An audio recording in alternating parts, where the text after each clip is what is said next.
Vamos a hablar ahora de Walter Benjamin, un pensador de los foráneos. Pobre, Benjamin es más divertido, ¿no? Sí, Nació en 1892 en Berlín y bueno, todos sabemos el final de Benjamin, ¿no? Que se tiene que suicidar, que le golpean la puerta, no tan así, pero bastante cerca, y bastante cerca también de escapar, muy cerca de huir, pero bueno. Su título de base es en filosofía, en Berna, y tiene un doctorado. Se licenció en 1918 y se doctoró en 1919, porque soy fucking Walter Benjamin. Yo no sé cómo hace esta gente, la verdad. Yo me licencié a los 25 y 33 y todavía no tengo un doctorado. Yo digo, hijo de su madre, ¿cómo hacen estos tipos? Pero bueno, asumo que han tenido muchas soluciones. Pero no voy a envidiar a Benjamin porque el destino de Benjamin es de muchas cosas menos envidiable. Trabajó mucho tiempo en radio. Yo recuerdo haber encontrado 1 o 2 programas de radio grabados en YouTube, pero los volví a buscar y no los volví a encontrar. Pero igual está en su programa radial, está publicado, en una serie de textos. Creo que lo tengo digitalizado si quieren. Y fue un investigador en sociología, en el Colegio de Sociología de Berlín, bastante conocido. Uno de los textos más conocidos de él, Tesis sobre la filosofía de la historia de 1940, no se conoció hasta 1990 que existía por ahí. Lo descubrió Agamben, el filósofo. Dijo, caray, este texto es bueno, si quiere un especialista de Benjamin, Agamben es el especialista de Benjamin, ¿no? Y él lo descubrió el manuscrito y él lo reflotó. No me acuerdo si fue el 90 o el 80, pero por ahí. O sea, tuvo 40 años perdido el texto. Un texto que luego se ve en muchos autores de la década del 80, ¿no? Permítame hablar un poco del marco teórico de Benjamin. El marco teórico de Benjamin es el marco teórico propio de un pensador de la filosofía de la historia. ¿Saben lo que hace el filósofo o la filósofa de la historia? No conozco filósofos de la historia, ahora que lo pienso. Bueno, mala mía, voy a buscar después alguna filósofa. Pero, ¿saben lo que hace alguien que se dedica a la filosofía de la historia? Acá tengo un no. Tenemos filosofía de la historia, pero no nos explicaron qué hace la filosofía de la historia. ¿Y qué vieron en la filosofía de la historia? Tírenme autores, por lo menos. Vico. Bueno, ok, Vico, sí. Como uno de los iniciadores. Voltaire. Ok. Benjamin. Marx. Hegel. Kant. Ok. Lobsjoy. Capra. Ok. El filósofo de la historia. En el... Posta, no me sé ninguno. Flojo este. Su objeto de análisis es la historia. ¿Ok? Eso queda claro. ¿Pero por qué surge esto? Porque surge como una cuestión de entender si la historia influye en la humanidad o si el humano influye en la historia. ¿Cómo esta relación con la temporalidad que ha tenido una crónica o ha sido registrada o que puede tener la posibilidad de definir una cronología, ¿no? Y si estas cronologías son artificiales, son naturales, y si son artificiales naturales, ¿qué forma tienen? ¿Son lineales, son circulares, son dialécticas? ¿Bien? Y si al estudiarlas podemos descubrir algo de nosotros, al estudiar la historia podemos predecir lo que vendrá, ¿no? Eso hace alguien de la historia, ¿no? Su objeto de estudio es la historia con H mayúscula. ¿Bien? Entonces, si se pregunta una vez a qué se dedica a eso. Entonces, en este sentido, con problemas clásicos, que no pensé que iba a tener que explicar esto, pero no importa, problemas clásicos de la subdisciplina filosofía de la historia es qué es el presente, qué es el pasado, qué es el futuro, qué relación tenemos individualmente con el pasado o colectivamente con el pasado, individualmente con el presente, colectivamente con el presente, individualmente con el futuro y colectivamente con el futuro. Estas relaciones son determinadas, son artificiales, nos configuran, nos someten. Estas relaciones determinadas, bla, bla, bla, bla, las podemos transformar, las podemos revertir, ¿no? Preguntas típicas de un análisis filosófico de la historia. ¿Se puede conocer objetivamente la historia? ¿O siempre va a ser una perspectiva subjetiva? ¿La historia marca un progreso o una decadencia? ¿No? Está Vico, ¿no? Ahí hablando sobre las cuestiones decadentes y la necesidad de una nueva ciencia. Es como una especie de epistemología de la historia. No todo. Cuando preguntamos sobre el conocimiento, sí, pero también tiene elementos existenciales. Porque en la medida en cómo me define a mí, o en la medida que me pregunto si existe, la historia como tal existe. ¿Ok? Entonces, dentro de estas preocupaciones, se forma o forja el marco teórico de Benjamin. No podemos entender su perspectiva política, cívica, si no entendemos su interpretación de la historia. Este era uno de los baches comunes cuando hablábamos de Benjamin que había en el discurso, ¿no? El tema de lo histórico. Entonces, empecemos con el objeto, ¿cuál es lo que estudia Benjamin de la historia? El pasado, claramente el pasado. Va a decir Benjamin, el pasado no es un punto fijo. El pasado no puede conocerse rigurosamente. No puedo saber todo lo que hay en el pasado. De cierta manera, el pasado siempre está pendiente de ser actualizado a mi interpretación del presente.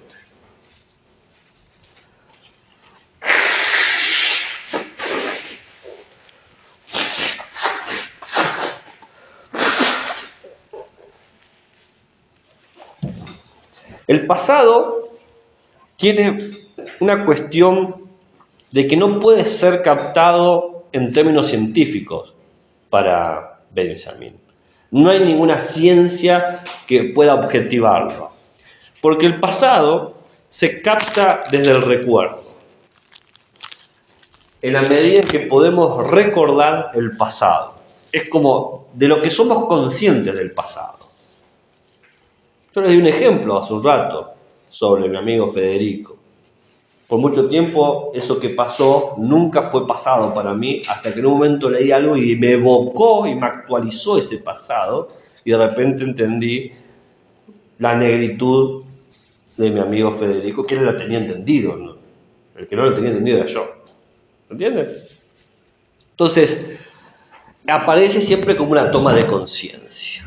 La conciencia de ese pasado permite construir nuestro presente, en la manera en cómo recordamos el pasado. Pero no recordamos el pasado, dice Benjamin, para escribir un libro de historia. No, nadie recuerda el pasado para eso. No, se recuerda el pasado para hacer política. Para incidir políticamente en el presente. Tanto individual como colectivamente.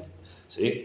Pero ahora, dicho eso, el problema es dentro de lo colectivo. ¿Por qué? Porque ¿cuáles son las ideas que llegan al presente? ¿Cuál es la historia que tenemos en nuestro presente? Mayormente las ideas que tenemos en el presente provienen de agentes o ideas del progreso. Gente o agentes e ideas que representan un progreso.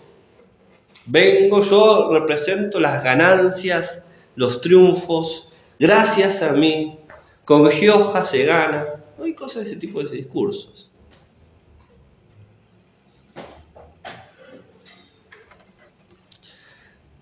En estos términos, dice Benjamin, nuestro pasado es una herencia acumulada y transmitida por los vencedores. La gente que decidió cuál es la conciencia que podemos tener del pasado. En este sentido, todos los valores políticos presentes han sido robados de los derrotados. La imagen que tenemos del presente no es una imagen de hechos, no importan los hechos, dice Benjamin. Importa la empatía. Queremos tener la tranquilidad de los ganadores. Y por eso nos preocupamos que su causa siga viva, que goce de buena salud sus valores. Por eso, dice Benjamin, que el pasado que a mí me interesa es el pasado inédito, ese pasado real que me entiende a mí como un sujeto histórico en un proceso de autoconocimiento que quiere revelar lo que está velado, que quiere presentar lo que aún no se ha presentado, lo que aún no se ha presentado pero busca representarse. La historia de los vencidos. La historia de las injusticias, la historia de los dolores. Pero acá tengo un problema. ¿Es teórico crítico? No, la teoría crítica es benjaminiana. Y no estoy siendo superlativo. Horkheimer y Adorno fueron alumnos de Benjamin y ellos luego continuaron sus pensamientos.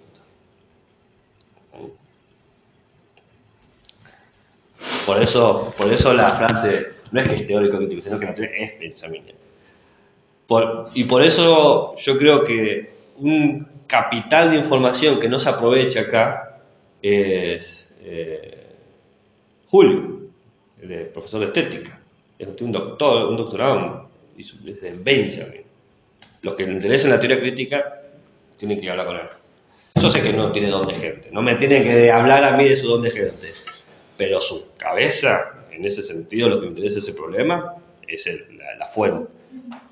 Julio Páez, el profesor de estética.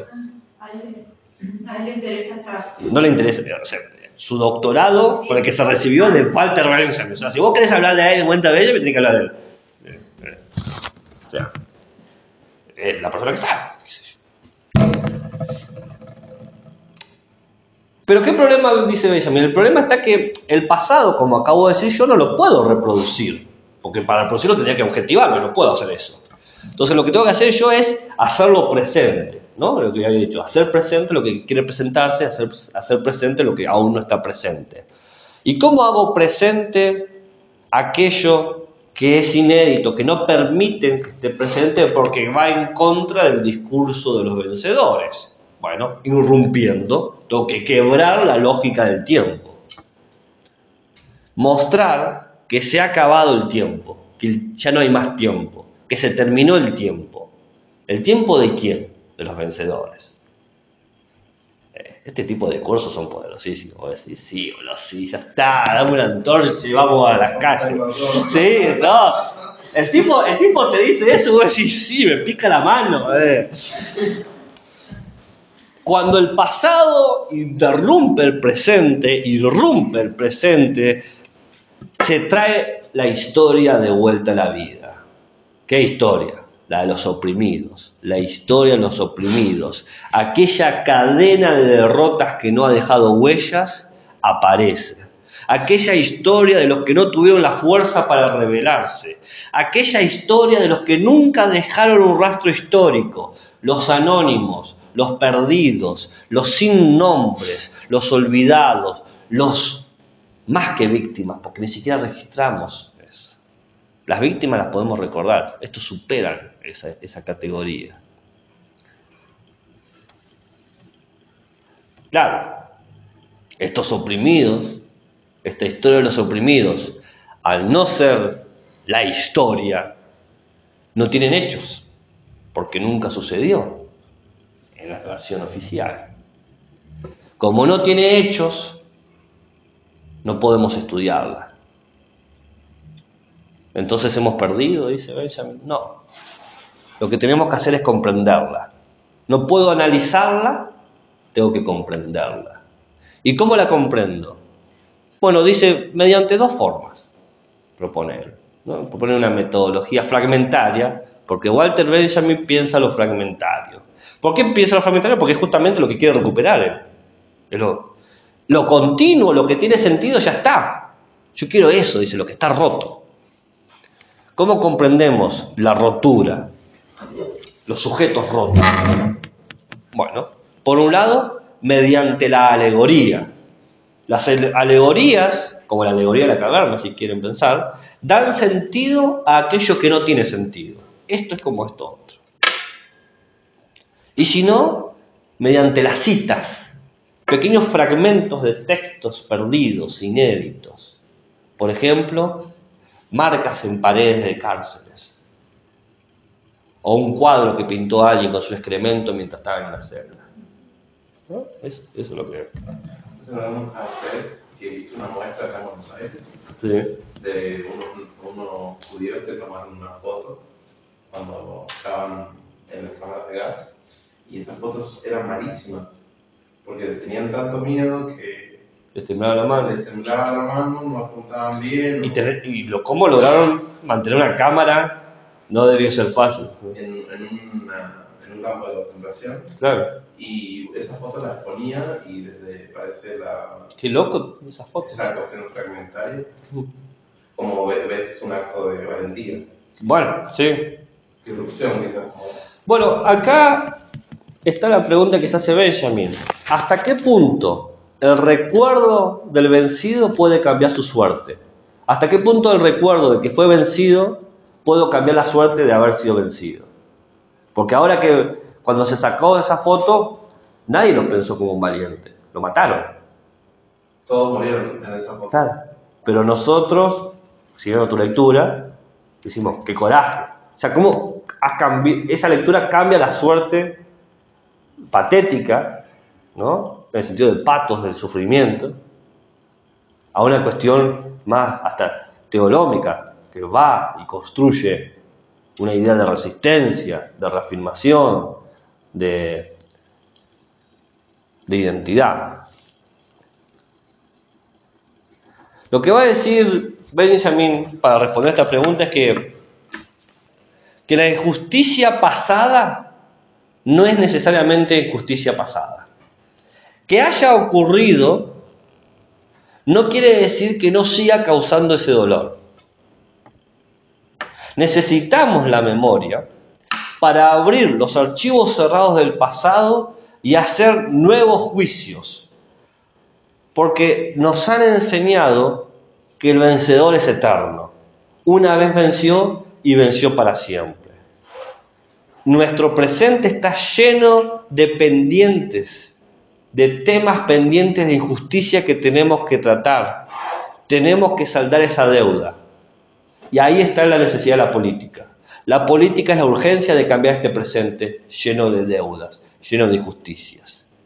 El recuerdo puede cambiar la suerte del vencido, porque el presente puede cambiarse. ¿Se entiende? En este sentido, lo político y las actitudes políticas buscan emancipar del pasado al vencido, hacerlo presente y retornar a ese vencido a un lugar, al de la humanidad. Volverlo humano. Y acá hay una de las definiciones que más me caen simpáticas del humano personal. Dice, la humanidad es un trabajo no concluido de profanación. Tenemos que profanar continuamente a nuestros muertos para poder sacar estas injusticias y volver. No, quizás por eso hablo tanto de neopositivismo. No, vamos a ver, tratemos de... Y esto nos obliga, este acto de profanación, a hablar de los mitos. Porque los mitos ocultan acontecimientos en su discurso, que de otra manera no hubiesen podido permanecer vivos. Lo esotérico nos permite de alguna manera hacer lo común, crear lo accesible, abrir y dar lugar a que participamos todos. Lo exótico. Por eso la política genera emancipación, y la emancipación, dice Benjamin, no es más que producir felicidad en el sujeto. Pone en el presente los saldos del pasado.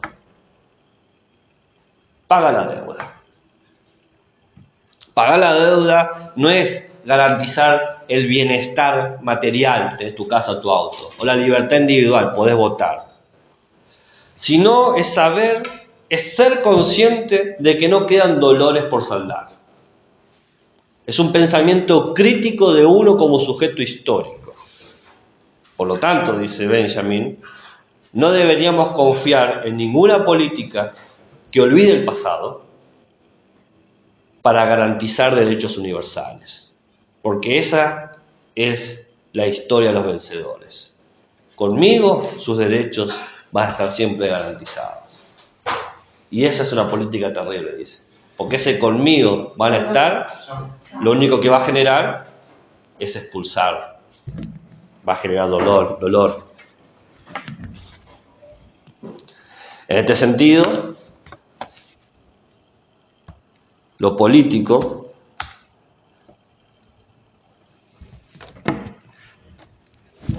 presenta una forma distinta de entender nuestra realidad. Los derechos son universales, pero de forma negativa. Hay ricos, hay pobres, hay dominados, hay oprimidos.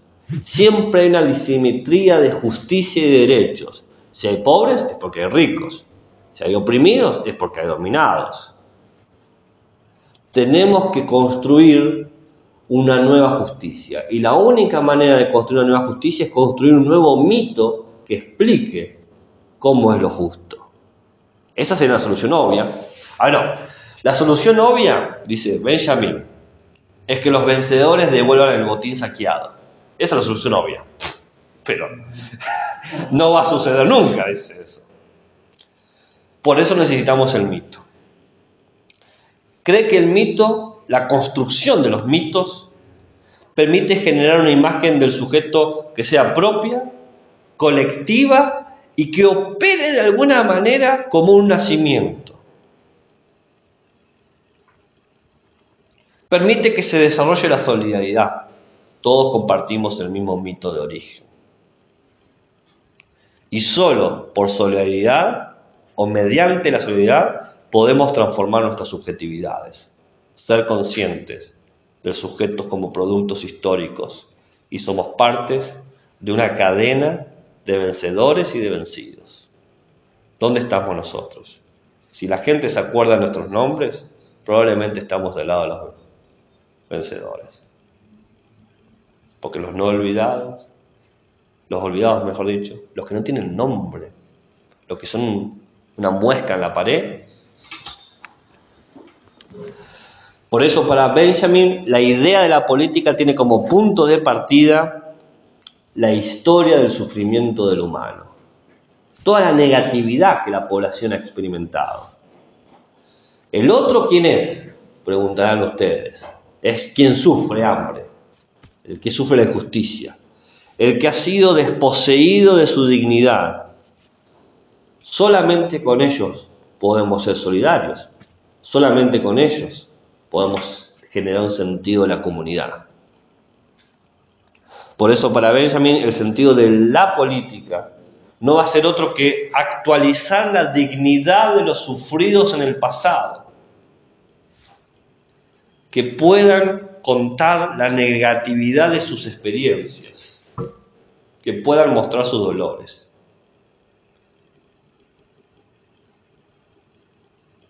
La política es una ética para Benjamin.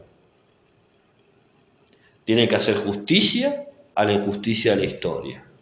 Y lo hace transformando el presente, saldando las deudas, curando los dolores. ¿Se entiende?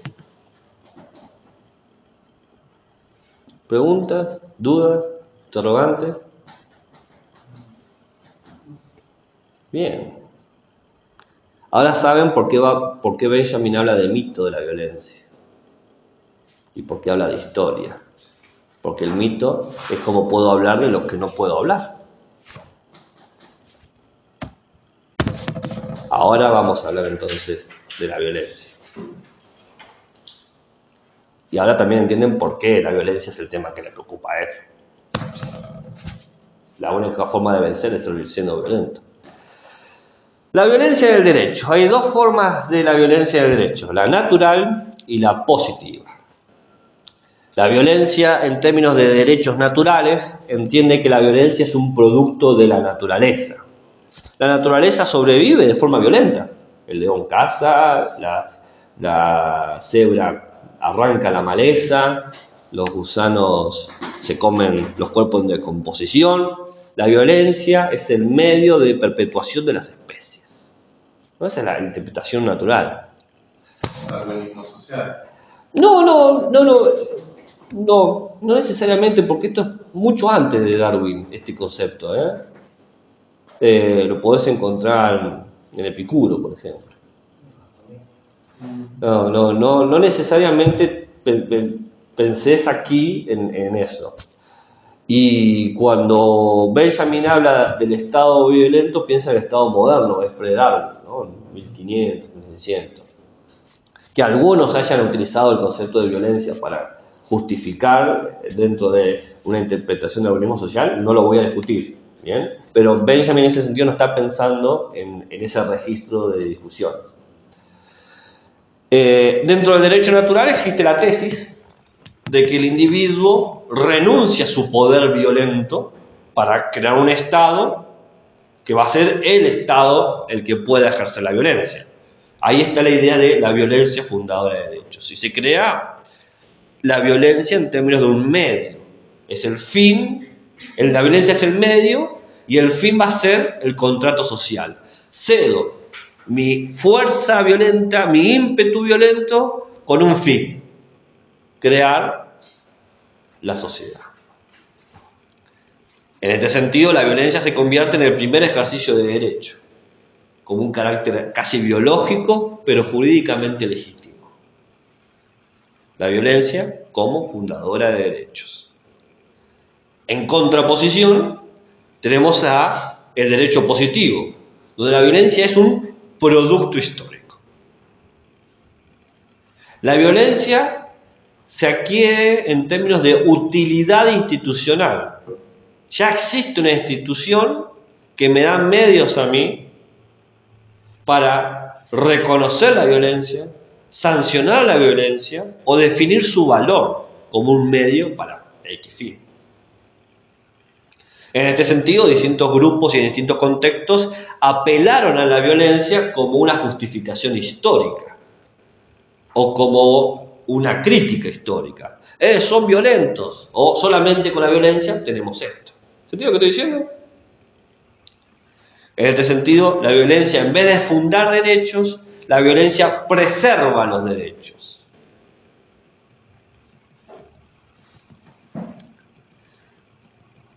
Históricamente, para Benjamin, el Estado moderno es la historia de los vencedores. Monopolizó la violencia para establecer un orden jurídico. No defiende los fines del derecho violento, sino que defiende el derecho mismo. Cuando el Estado de Derecho no controla la violencia, se pone en riesgo, se puede fracturar, dice, no sé cómo sobrevivir sin esto. Lo cual genera la famosa paradoja de la medialidad de los fines que aparece en Benjamin. ¿Cómo es esta paradoja? ¿Estamos hasta acá? La violencia se presenta como el medio justo para alcanzar un fin, el derecho. Si no uso la violencia, no obtengo este derecho. Si no uso la violencia, no tengo el derecho al voto. ¿Bien? Entonces, uso la violencia como un derecho. Tengo el derecho a violentar, porque si yo no violento, no alcanzo este fin justo, el derecho. ¿Bien?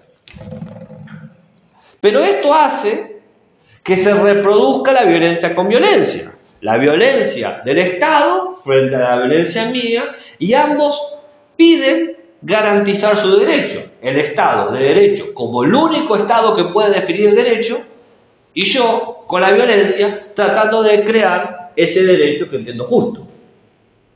Los dos usamos la violencia como un medio para un fin, que es el derecho, que solamente ese derecho se puede mantener si uso la violencia. Lo cual me genera esta circularidad paradójica que se va retroalimentando constantemente. El fin, el derecho, se convierte en el medio. Exijo mi derecho y como no me lo cumplen, lo obligo que me lo cumplan. Y para obligarlo tengo que ser violento. Ejercer la violencia requiere que yo asuma que mi derecho ya existe, pero que vos no me lo estás reconociendo, y por lo tanto tengo que ser violento con vos. Vos sea el Estado. Eso es una paradoja, dice.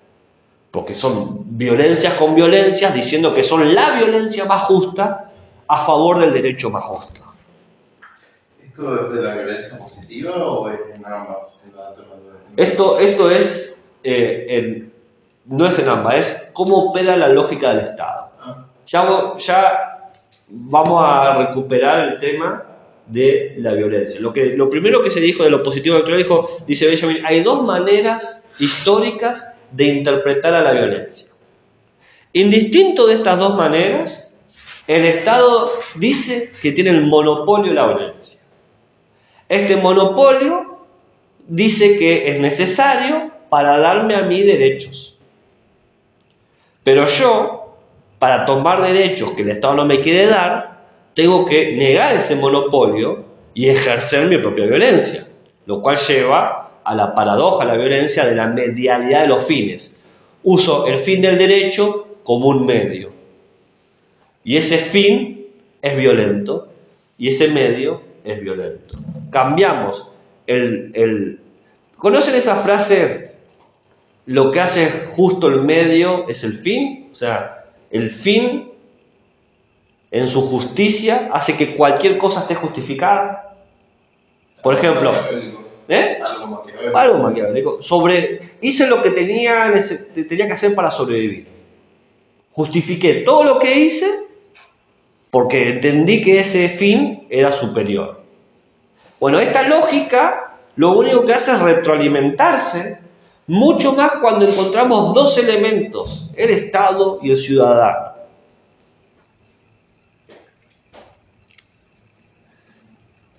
Para entenderse mejor esta violencia, esta paradoja,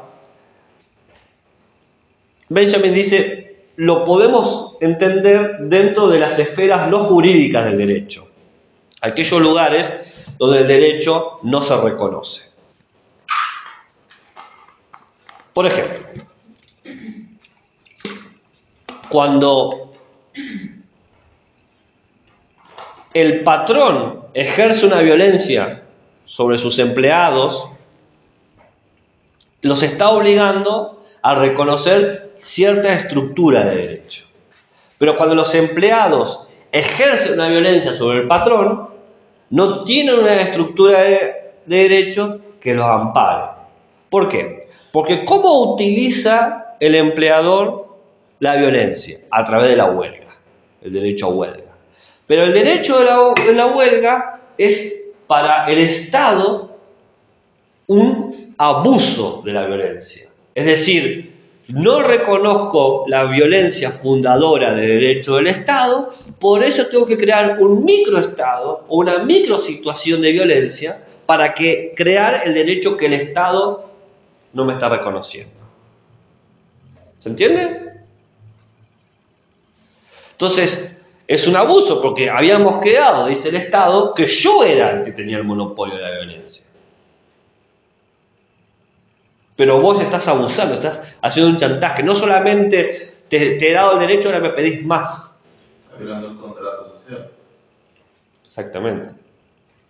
Aceptado. O sea que la policía está justificada en actuar para reprimir. La policía es el brazo armado. ¿Eh? Si es año electoral, no. No. La policía es el brazo armado del Estado, pero aún así la policía tiene es el Estado practicando la violencia, ¿no? Dicho de otra manera. Dentro de los parámetros legales y constitucionales. Claro. Dicho de otra manera, sería loco que un Estado acepte que sus ciudadanos sean violentos. E incluso sería loco para nosotros. Es más, cuando hay ciudadanos violentos reclamamos que justicia. El Estado rechaza el uso de la violencia por parte de los ciudadanos. No puede aceptarlo. No puede reconocerlo. No puede permitirlo. Y la huelga es un claro ejemplo de algo que no se puede permitir. Porque si se reconociera, se les daría la posibilidad de fundar y transformar los derechos por medio de la violencia. Y el único que monopoliza la violencia es el Estado. Esto para Benjamin muestra que el Estado mismo es contradictorio. La violencia es aceptada siempre en un sentido jurídico institucional, pero si lo hace otro es hostil. Es decir, el Estado en este sentido es caprichoso. Dice cuáles son las posturas violentas, pero el Estado jamás es violento. La paradoja que mencionamos es una paradoja jurídica. El Estado teme ante la posibilidad fundante de la violencia, porque la violencia puede transformar los hechos, puede transformar los derechos. Pero para hacerlo, tiene que ser claramente violento.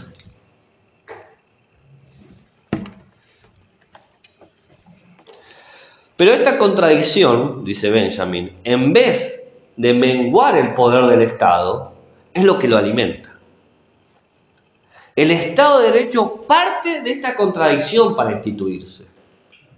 Monopoliza la violencia con el fin de garantizar su propia creación de derechos, con el fin de perpetuar los derechos.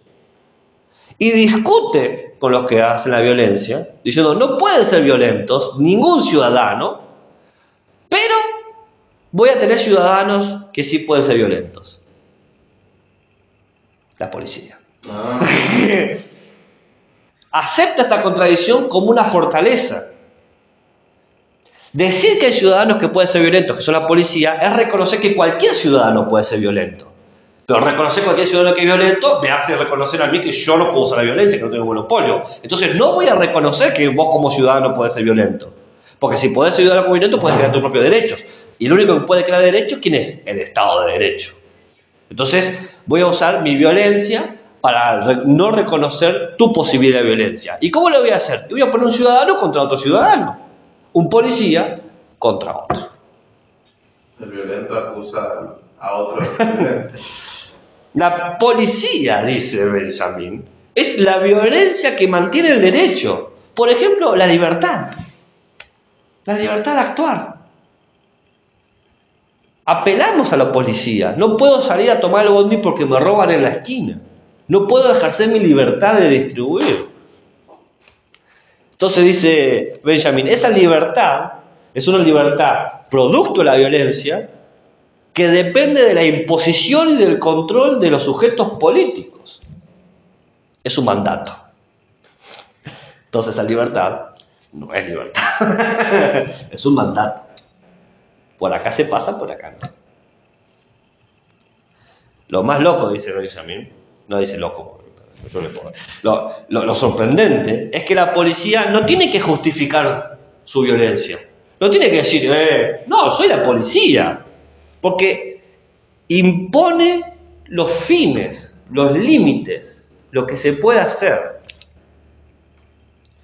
¿Qué hace la policía? Vigila que los ciudadanos no postulen nuevos fines. ¿Y cómo hacen? Y no cambiar el mandato. Acá no puedes dormir, acá no puedes comer, acá no puedes hacer esto, acá sí puedes dormir, acá sí puedes comer.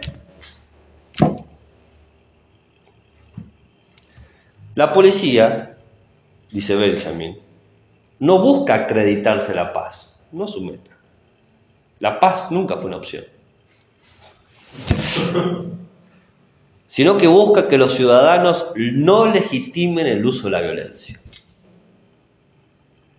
Que no se den cuenta.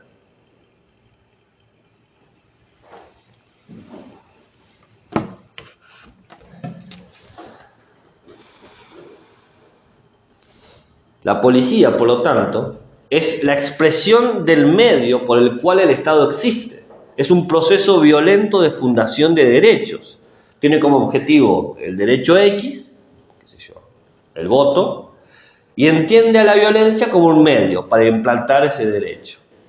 Es obligatorio votar. Y como ese derecho se instauró violentamente, la única manera de perpetuarlo es con violencia. Y aquí se sincronizan los dos sentidos de violencia.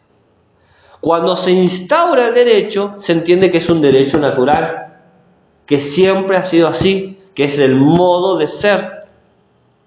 Pero como no es el modo de ser, tengo que establecer una manera de perpetuarlo, y este es el derecho positivo.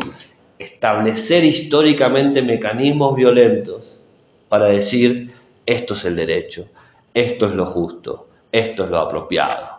Es un discurso violento con prácticas violentas. ¿Y quién ejerce ese discurso? ¿Quién ejerce ese discurso? El Estado. Bien, ¿y el Estado quién lo representa? Según la historia. Los funcionarios.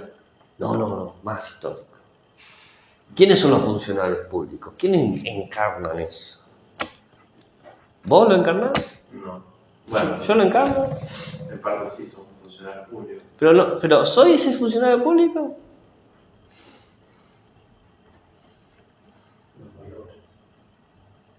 Los vencedores. Yo no elegí esta universidad, el modelo universitario. ¿Dónde está eso? Yo no estuve ahí eligiéndolo. Ni siquiera elegí que mi sueldo sea este. ¿No? Claramente no elegí eso.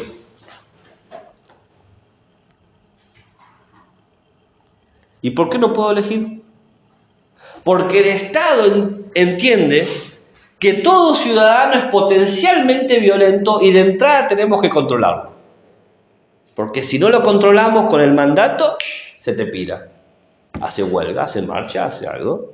Entonces, de entrada, violentamente tengo que naturalizarle las cosas y perpetuar esa violencia constantemente. Asegurar la violencia con violencia. ¿Por qué la violencia? Porque dice Benjamin, no hay forma racional, no hay argumento que se pueda esgrimir, no hay concepto que se pueda desarrollar para justificar por qué algo es legítimo, por qué algo es justo. La racionalidad jamás puede discriminar o desvelar que esto causó esto otro, que esto es producto de esto. No hay manera de establecer lo legítimo racionalmente. Siempre se establece de manera violenta.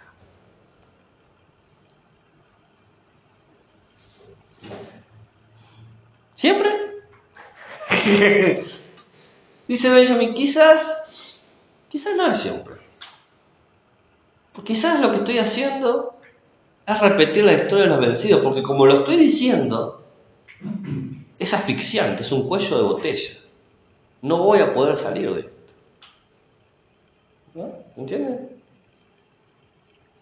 ¿Se entiende lo que dice Benjamin? Dice, quizás toda esta vuelta que he dado para reconocer el núcleo contradictorio o violento del Estado no he sido más que tomar conciencia del discurso de los vencedores. Quizás ahora me tenga que tomar el trabajo de construir el discurso de los perdedores. Pero ¿dónde está ese discurso? Si no está. Lo único que escucho es la campana de los ganadores, de los dominantes. Entonces, ¿qué voy a tener que hacer? Un trabajo de profanación. Voy a agarrar sus mitos, sus divinidades, y las voy a desgarrar y las voy a profanar. Voy a sacarle todo lo sagrado y quedarme con un acto de revelación que muestre su pasado podrido, muestre sus injusticias, que muestre eso perdido en las prácticas violentas. Por eso voy a estudiar los mitos, la violencia mítica y la violencia divina. Ese es el trabajo de profanación que hace. Ahora se entiende más por qué carajo habla de violencia mítica y violencia divina. Ahora tiene sentido. ¿Por qué si no alguien hablaría de eso? O sea, un estúpido se podría hablar de eso si no tiene un sentido. Claro, tiene un sentido para él. Porque tiene que desacralizar al Estado moderno. ¿Cómo sacás esa hiperracionalidad violenta que se impone como un leviatán? Un monstruo gigante. ¿Cómo lo combatís con eso? Entonces, van a pensar esta cuestión de cómo entender a la violencia. Dice, hay dos formas de entender la violencia mítica y la violencia divina. ¿Por qué mítica? Bueno, porque una de las características del discurso mítico es representar una esperanza. Los mitos siempre representan una esperanza de algo que todavía no sucedió. Es como una propuesta de un destino abortado. Y él da el ejemplo del mito de Níobe, que actúa por ibris, por desmesura. ¿Quién es Níobe? Níobe, una mujer griega, no me acuerdo, tuvo 7 o 6 hijos y cometió un acto de desmesura. ¿Qué dijo? Son más hermosos que los dioses. Los dioses griegos no se toman a la ligera ese tipo de cosas. Entonces, le mataron los hijos, dijeron, se acabó. Sí. Entonces Níobe perdió a sus hijos, ¿no? Perdió a sus hijos. Ya no tiene hijos que sean bellos o están desfigurados. No me acuerdo si todos los mataron o cada uno sufrió algo terrible, ¿no? Una cosa así. ¿Qué expresa esto? Expresa un poder fundante. Los dioses dijeron, no podés, Níobe mortal, proponer algo. Lo único propuesto es lo que nosotros proponemos. Por ejemplo, nadie es más bello que nosotros, o mejor dicho, el humano no puede pecar por desmesura. Expresa la superioridad absoluta. En otros términos, expresa una prohibición, lo que no se puede hacer. Por eso los mitos, la violencia mítica, limita con otra violencia. Son prohibiciones que chocan contra prohibiciones. O como lo dice Benjamin, silencios jurídicos frente a silencios jurídicos. No se puede hacer. Frente a eso, aparece la violencia divina. La violencia divina tiene la característica del exterminio. Cualquiera que haya leído el Primer Testamento y conoce a Yahvé o a Dios del Primer Testamento sabe que con ese Dios no se jode. Te manda un diluvio, te destruye una ciudad. En el Segundo Testamento es más hippie, más el padre del segundo hijo, más canchero. En el primero es mortal. Andá al monte y matá a tu hijo. ¿Viste? Y andá a discutirlo a Dios. ¿No me creen? Está en toda la Biblia, está ahí. No estoy inventando nada. Subir la gente que quiero en un barco. Claro, sí. Sí. O te comiste una manzana, ni loco, te vas de aquí, ¿no? ¿Qué hace la violencia divina? Provoca una revolución. Anula el ciclo de medios y fines. Porque en la violencia mítica uso la violencia para crear un derecho, no hacer tal cosa o hacer tal cosa. Acá se anula ese ciclo. Aparece la violencia sin explicarte por qué aparece la violencia. Simplemente anula a todo lo instituido. Por ejemplo, no matarás. No te explica que matar está malo. No te da un argumento de que es un pecado. Simplemente no matarás. Violencia radical. No propone ni siquiera un nuevo orden.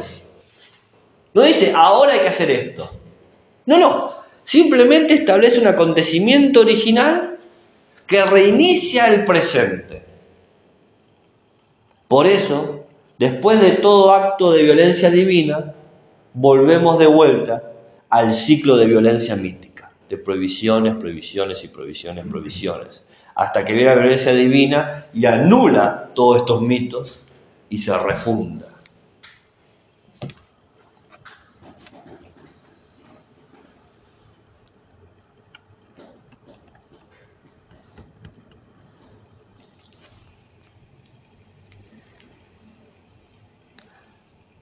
El derecho positivo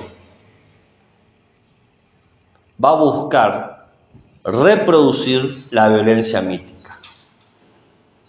Trata de construir un relato del futuro, del porvenir. Nunca estemos en el presente. Lo mejor está por llegar. Pero ese discurso tiene que ser operado, controlado. Y para controlarse ese discurso tengo que decidir qué es legítimo e ilegítimo hacer. Está el mito del vencedor. ¿Cuál es el mito del Estado? El mito del vencedor. ¿Y quién es el héroe de este mito? Porque todos los mitos tienen héroe. Niobe fue la heroína. Una heroína trágica, pero heroína al fin. ¿Cuál es el héroe del Estado? ¿El policía? No. ¿El violento? No. ¿Cuál es el elemento vital del Estado? ¿Para qué existe el Estado? ¿Y qué controlamos? La población. ¿Y cómo se llama el representante de la población? ¿Presidente? No, ¿Rey? no, ciudadano. El mito, el héroe mítico del Estado es el ciudadano. ¿Por qué? Sí. Porque es esta entidad a la que le prohibimos como a Niobe lo que puede hacer y lo que no puede hacer.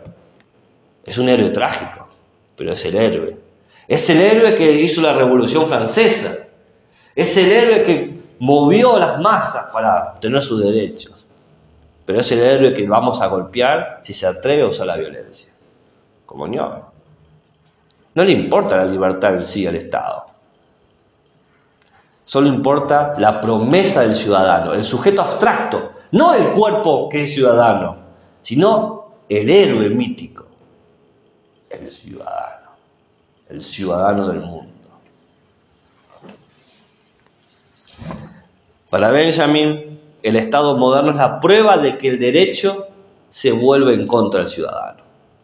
Aniquila sus relaciones, anula sus posibilidades de acción. Por eso vuelve para Benjamin la problemática de la política como una práctica necesaria de restitución, de reconstruir las relaciones, a solidarizarse con las injusticias de los oprimidos, que nosotros somos, no el ciudadano ideal, el cuerpo, a enseñarnos el pasado para actuar en el presente, para generar una nueva línea de tiempo jurídica, para que ante la violencia mítica del Estado nosotros desarrollemos una violencia divina. Borrón y cuenta nueva. Sería el lugar de los revolucionarios. Claro, pero no usa la palabra revolucionario, dice imprevisible. Mostrarle al Estado lo imprevisible. Porque lo justo es lo que el Estado no puede prevenir, lo que no puede planificar para sus sujetos históricos ideales, lo que no entra en ninguna racionalidad violenta instituida. La acción política es una violencia divina, en ese sentido es revolucionaria. Destituye un derecho vigente Y no instituye un nuevo derecho, sino que abre la cancha para que creemos entre todos un nuevo mecanismo de derechos. La meta de una actitud revolucionaria, de una acción política, dice Benjamin, es aniquilar todo el sistema jurídico, porque está todo el sistema mal. Todo este sistema está mal. Dice Benjamin, es un acto de pseudo-anarquismo que busca la anulación de lo jurídico. No busca vivir sin lo jurídico, busca anular este modelo jurídico. ¿Por qué? Para que ahora seamos conscientes del dolor de los vencidos, para darnos lugar al autoconocimiento, para que podamos recordar las subjetividades olvidadas en nuestra comunidad política. La acción política está orientada hacia la justicia, y no hay justicia si hay relaciones de poder. Por lo tanto, tenemos que suspender las relaciones de poder. Suspender esa administración sistemática de la violencia. Finalmente, la justicia no es otra cosa que considerar una nueva perspectiva histórica para nosotros. No es construir un porvenir. Es incorporar lo perdido en nuestra historia. Traer a los no sujetos de la ciudadanía a la ciudadanía, al problema de su felicidad, al problema de su bienestar, al problema de su libertad.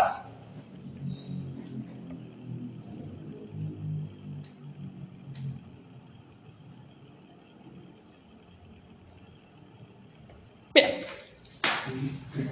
¿Dudas, preguntas, interrogantes, comentarios, insultos? Tenía cita de todo lo que ha firmado, pero para poder llegar me salté la cita. Igual le pasé los textos, así que... Pregunta, ¿la comunidad del diálogo es violenta? ¿En Habermas? No, si miramos lo que plantea Habermas, desde la óptica de Benjamin, ¿es violenta esa comunidad? No sería posible esa visión, porque lo formal que aspira Habermas es sistemas de vencedores reproduciendo vencedores. Vos, para poder entrar ahí, sos parte de una historia ya prefigurada, ¿no? ¿Y dónde está lo olvidado, ¿no? De cuajo hacen tensión ahí Benjamin y Habermas.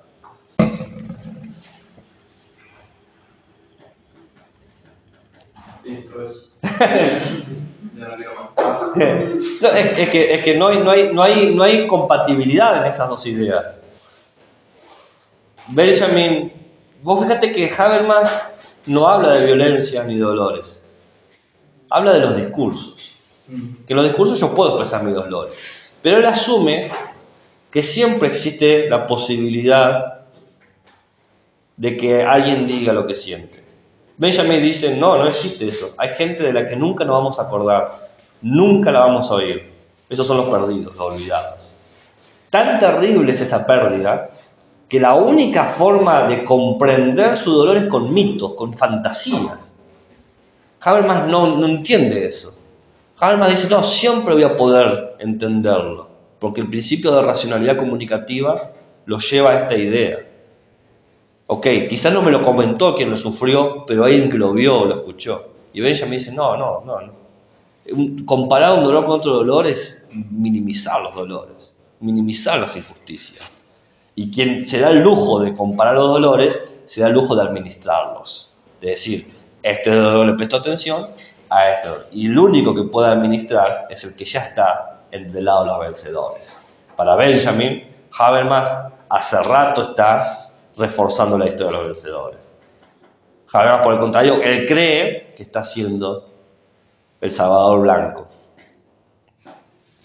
La lógica. Ahora todos llaman a Habermas. Claro, ahora que tiene las herramientas para enojarse. No sé si respondí tu pregunta. Por eso lo dejaste al final, para que se acabó esa violencia. Todos tienen su precio.